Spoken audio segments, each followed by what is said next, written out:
Simple past tense. Simple past tense का प्रयोग वैसे एक्शंस या कार्यों के लिए होता है जो पास्ट भूतकाल में किसी निश्चित समय में घटित हुए हो या समाप्त हुए हो। भूतकाल में किसी निश्चित समय में घटित हुए हो। दोस्तों एक बात ध्यान रखना कि परफेक्ट टेंस भी इसी प्रकार का होता है कि जो काम हो चुका होता है और उसका प्रभाव प्रेजेंट में रहता है, तभी आप प्रेजेंट परफेक्ट टेंस का प्रयोग करते हैं। लेकिन इसमें भूतकाल में काम समाप्त हो चुका है लेकिन उसका वर्तमान में कोई प्रभाव नहीं है, उसी में आप सिंपल पास्ट टेंस का प्रयोग करोगे। अब देखो दोस्तों, वाक्य के अंत में आया, गया, सोया, पढ़ा जैसे शब्द होंगे, मतलब जो वर्ब होती है जैसे आना तो उसका आया या आई या आए, जाना है ना, तो गया, गए, गई, इस प्रकार। सोना, सोया, सोई, सोए। पढ़ना का जगह पढ़ा, पढ़ी, पढ़े, इस प्रकार के शब्द होंगे। ठीक है दोस्तों। है, हूँ, हो, हैं या था, थी, थे जैसे शब्द नहीं होंगे।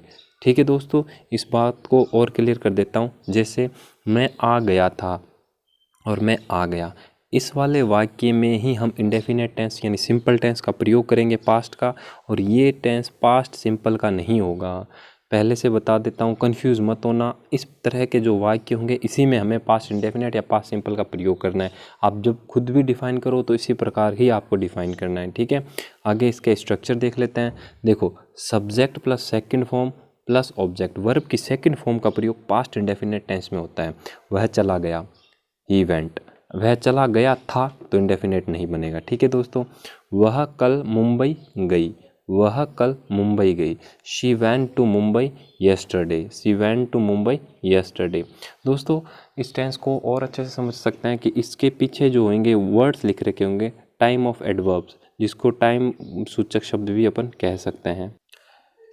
टाइम एक्सप्रेसिंग वर्ड्स कौन से हैं? पास्ट के टाइम्स एक्सप्रेसिंग वर्ड्स हैं yesterday, last night, last evening, last year, last moment, in March 1942। अब क्योंकि हमें पता है 42 या 2019 भी बोले तो भी वो पास्ट ही होगा अपने लिए। ठीक है दोस्तों, क्योंकि 2020 के आज के समय को सारा छोड़ के पास्ट है, और जिसका रिजल्ट आज के समय नहीं होना चाहिए। परफेक्ट टेंस का थोड़ा ध्यान रखना, प्रेजेंट परफेक्ट और पास्ट इंडेफिनेट में यही फ़र्क होता है कि जो उसका रिजल्ट है वो प्रेजेंट में रहे तो प्रेजेंट परफेक्ट है। ठीक है, और अगर रिजल्ट नहीं है यानी प्रभाव नहीं है तो वो पास्ट इंडेफिनेट है। ठीक है दोस्तों, इन शब्दों के साथ पास्ट सिंपल टेंस का प्रयोग करना है। ठीक है, क्योंकि कंपटीशन एग्जाम में अक्सर ये वर्ड दे दिया जाता है और 4 ऑप्शन दे दिए जाते हैं और उसमें से पूछा जाता है कि कौन सी सही वर्ब्स होएगी, तो हमें सेकंड फॉर्म का ही प्रयोग करना है, बस ये ध्यान रख लेना।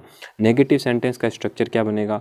Subject plus did not plus verb की फर्स्ट फॉर्म, वर्ब की फर्स्ट फॉर्म, वर्ब की फर्स्ट फॉर्म प्लस ऑब्जेक्ट। वह कल नहीं गया, था नहीं है, देखना दोस्तों, था पीछे नहीं लग रखा है, यहाँ केवल है वह कल नहीं गया। तो अपन को इसमें देखो जाने की क्रिया का होती है गो। अगर इंडेफिनेट का अपन क्या अफर्मेटिव सेंटेंस बनाएंगे तो ही वेंट येस्टरडे, वह कल गया। वह कल नहीं गया, he did not go yesterday. तो आप कहोगे कि सर सेकंड फॉर्म कहाँ है? ये डिड है ना, वो डू की सेकंड फॉर्म है, इसलिए यहाँ ये पास्ट टेंस का काम कर रही है और इसमें हमें फर्स्ट फॉर्म का ही प्रयोग करना है। उसने परसों खाना नहीं खाया। परसों को देखो दोस्तों, येस्टरडे मतलब तो बीता हुआ कल होता है, और परसों को क्या कहते हैं? He did not eat food day before yesterday, यानी कल से पहले वाला दिन येस्टरडे परसों होता है। दोस्तों याद रखना, डे बिफोर येस्टरडे बीते हुए परसों को कहते हैं। ओके दोस्तों, और आने वाले परसों को क्या कहते हैं? Day after tomorrow. इंटेरोगेटिव कैसे बनेगा? जिसमें हेल्पिंग वर्ब से शुरू होगा, did plus subject plus verb की फर्स्ट फॉर्म प्लस ऑब्जेक्ट।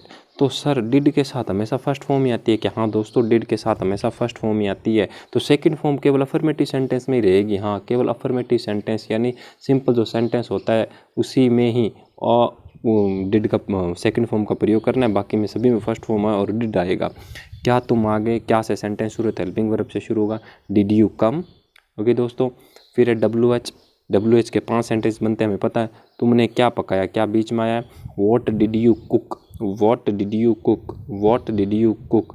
तुमने कैसे पकाया, वो तुमने कैसे पकाया। तुम कैसे को कहते हैं हाउ डिड यू कुक। तुम कैसे पकाते हो, तब हो आ गया। तुम कैसे पकाते हो तो क्या बन जाता है? How do you cook. और कैसे पकाया मतलब अब जो पकाने का काम है वो समाप्त हो चुका है, उसका रिजल्ट यानी वो जो पकाई हुई सब्जी वो हमारे सामने नहीं है। अगर ये कहें कि हमारे सामने अगर कोई प्लेट में सब्जी आए और हम कहें, या खाना आ जाता है और हम कहें कि तुमने कैसे पकाया, तब हम वहाँ यूज़ करेंगे हाउ हैव यू कुकड। और हमारे सामने ना तो सब्जी है ना खाना है, कुछ भी नहीं है, और हमने पूछा कि तुमने कल डिश बनाई वो कैसे बनाई थी, तो हाउ डिड यू कुक, ऐसा हो जाएगा। ठीक है दोस्तों, आगे देखते हैं अपने। तुमने उसे कहाँ छोड़ा, तुमने उसे कहाँ छोड़ा, तुमने उसे कहाँ छोड़ा। देखो जो भी वर्ब है, छोड़ा था नहीं है, यहाँ पे छोड़ा है। Where did you leave him, where did you leave him, यहाँ हर भी कर सकते हो, लेकिन लिखने में तो आप हर और हिम दोनों कुछ भी करो, लेकिन आप अगर बोल रहे हो तो आपको पता होना चाहिए। अगर वो लड़के के बारे में बात है तो हिम करोगे, लड़की के बारे में बात है तो हर करोगे। तुमने उससे कब बात की, when did you talk to him. Talk ऐसी वर्ब है जो हमेशा टू को फॉलो करती है। इसके अलावा लिसन भी एक वर्ब होती है जो लिसन टू ही चलता है, लिसनिंग टू सॉन्ग हो जाता है। इसी प्रकार I am talking to you, हाँ टॉक विद भी कर सकते हो, यहाँ पे टू की जगह इंटरचेंज हो सकता है। और फिर अगला और लास्ट सेंटेंस है, तुमने उसे क्यों बताया, why did you tell him. देखो सारी फर्स्ट फॉर्म आ रही है, डिड ही सेकंड में है। हमेशा ध्यान रखना दोस्तों, कंफ्यूज मत होना, गलती मत करना, 2 बार वीडियो को देख लेना, इससे आपका पास्ट इंडेफिनेट सॉल्व हो जाएगा। और ये कन्फ्यूजन वाला टेंस होता है दोस्तों, ध्यान रखना। हालांकि इसमें जो अपन भूतकाल की जो चर्चाएं होती है, कहानी होती है, या किसी पाठ को, सामाजिक के पाठ के बारे में बता रहे होते हैं, उसको इसी में व्यक्त करते हैं। अगर आप कोई कहानी सुना रहे हो जो बीती हुई घटना है, तो आपको इसी में सुनानी चाहिए। ठीक है दोस्तों, आई होप आपको समझ आ गया होगा। इसकी एक एक्सरसाइज लेके आएंगे, उस वीडियो को ज़रूर देखना, मेरे चैनल को ज़रूर सब्सक्राइब करना। Thank you so much.